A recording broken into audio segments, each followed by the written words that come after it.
sales. Nah, ini pun sudah diubah. Si sales itu sudah dibagi jadi dalam ribuan, sementara sales itu sudah menjadi dalam jutaan. Artinya kalau misalkan 27.000 ini ya tinggal tambah desimal 6 aja. Sementara ada yang udah di log belum? Ada log dari salary dan log sales. Kita bandingkan.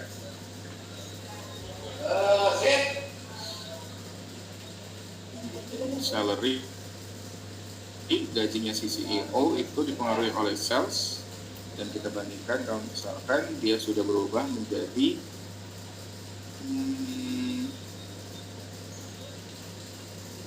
log salary dan log sales.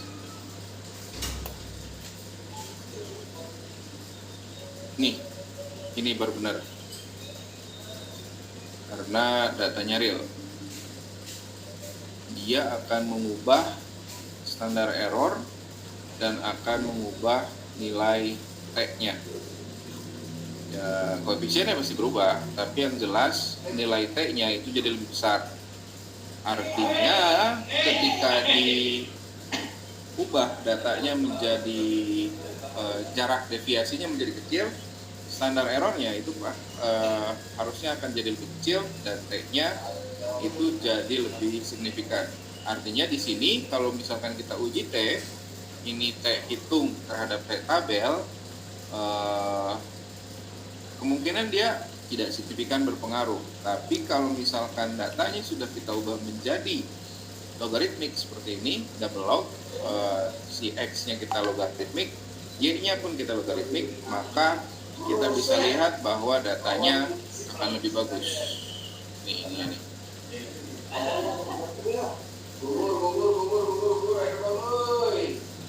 Sementara ininya sudah 8%, P-nya itu 8%, dan ini P-nya udah lebih kecil dari 5%. Yang ini sales itu tidak dianggap signifikan ketika dia bentuk aslinya tidak dianggap signifikan mempengaruhi salary. Ketika kita berubah menjadi log, ternyata dia signifikan merubah salary atau merubah si gaji dari si CEO-nya tersebut. Oke, itulah kenapa satuan units of account dari si angka itu mempengaruhi hasil regresi kita, dan dia akan berpengaruh terhadap si standar error dan si nilai T. Karena standar error itu adalah varians Y terhadap X, sementara nilai T itu adalah pembagi antara koefisien dibagi dengan standar error. Jadi kalau bisa makin kecil standar error atau makin kecil jarak antara si Y dan X, itu biasanya makin bagus hasil si regresinya. Oke, sampai sini ada pertanyaan? Cara membuat lognya itu kayak gimana, Pak? Kalau di saya, sebetulnya kalau di ini gampang. Kalau di Stata, biasanya saya menggunakan fungsi generate variable baru, misalkan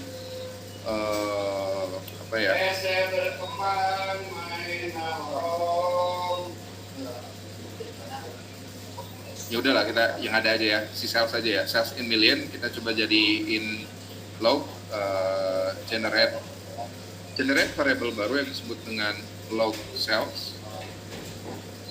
Kalau dia disebutnya di sini L sales, yang ini nih log sales sama dengan 0.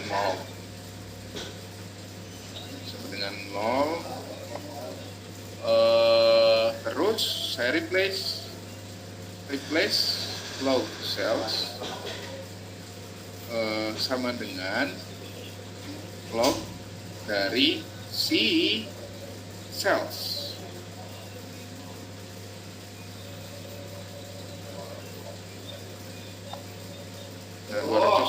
Nanti dia akan kasih tahu ada perubahan terhadap 209 data yang ada. Kalau kita lihat edit cells dan log cells. Tuh, coba kan?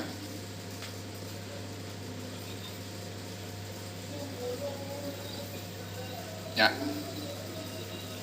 legit. Gitu. Model lain yang bisa kadang kita gunakan adalah tadi membaginya dia dengan 1000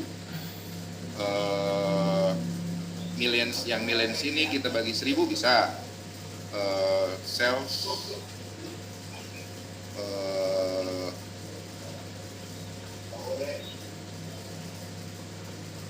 in thousand, misalkan in cells TH generate cells in thousand sama dengan 0,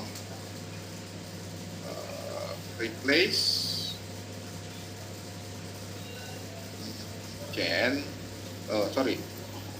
cells TH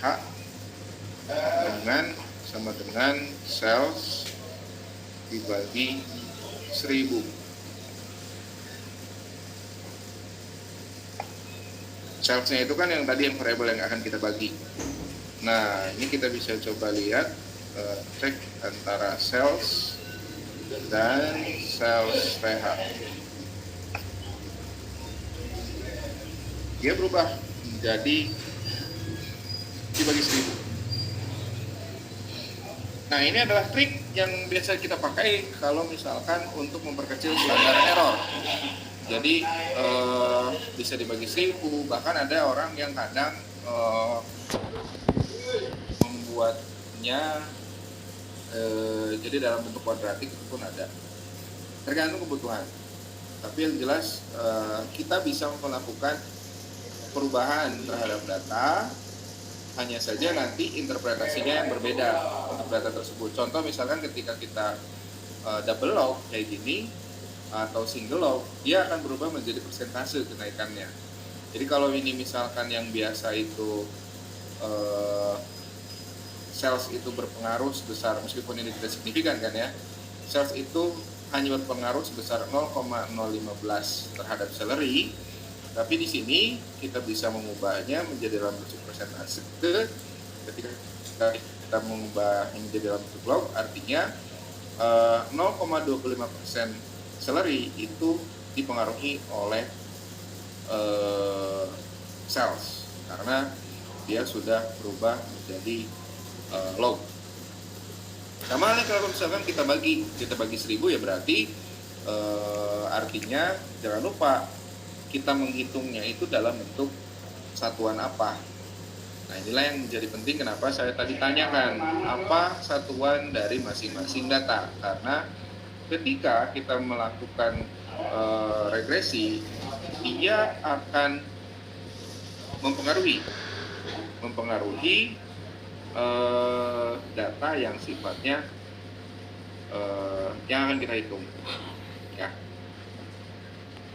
Maka nanti pas UTS saya akan minta kalian untuk sampai menentukan satuan si data yang akan kita pakai itu apa. Oke, ada pertanyaan? Nggak tahu sih Pak, tadi udah dibahas belum ya Pak? Saya juga nggak tahu ya, apa ya. Ini Pak, kontennya yang itu sih Pak, perbedaan dari kayak apa sih model yang kualitatif sama kuanti. Nah, dari judul aja kan udah ketahuan ya Pak, apa sih perbedaan dari kuali sama kuanti. Nah, gimana Pak cara ngebedainnya Pak? Tadi sebenarnya udah dikasih tahu sih. Tuh kan Bapak. Ajarlah Pak. Ya kita definisikan aja, cara kita mendefinisikan si variabel itu yang akan menentukan dia itu jadi sebuah data yang kita kumpulkan secara kualitatif atau data yang kita kumpulkan secara kuantitatif. Coba ada yang nanti jelaskan ya ke Dina soal bagaimana cara membedakan Semua tergantung dari kita mendefinisikan si variabel tersebut.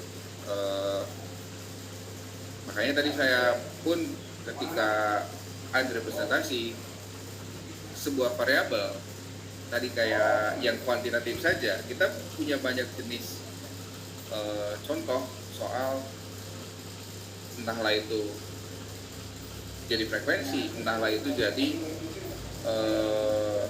jumlah uang yang dibelanjakan gitu. Ada lagi pertanyaan? Baca seperti yang sebetulnya sudah saya pasti ada satu soal regres, satu soal baca hasil regres, yang ketiga soal tentang variabel yang atau model yang kalian bikin.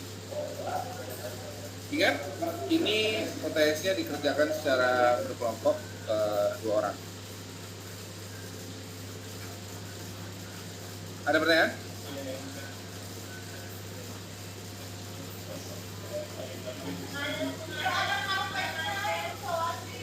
Cukup, Pak.